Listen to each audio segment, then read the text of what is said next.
alaykum. Babajon aka, yaxshimisiz? Charchamayapsizmi ishlar bilan?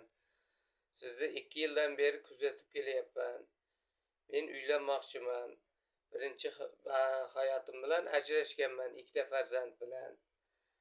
Men yana qaytadan ikkinchi baxtimni izlayapman. Iloji bo'lsa yordam qiling. Men Samarqand viloyati Bulung'ur tumani Mingchinor Gulzar mahallasida istiqomat qilaman.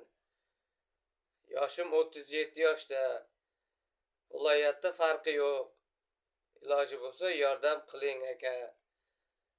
Juda ko'p odamlarga yordam qilib kelyapsiz. Telegramda, YouTube'da, Instagramda kuzatib kelyapman sizni. Oilada kichik farzandman.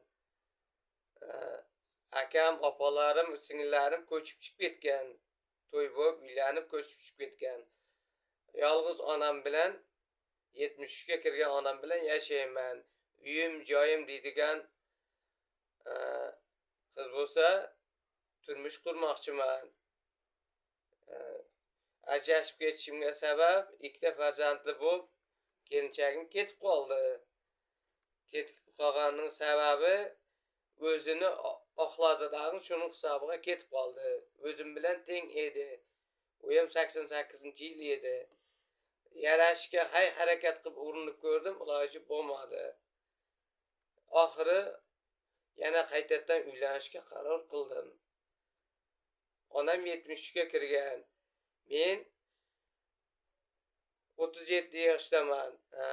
Uyim, joyim, oshxona, tandirxona, og'il, oyvar, hamma narsa sharoitim bor.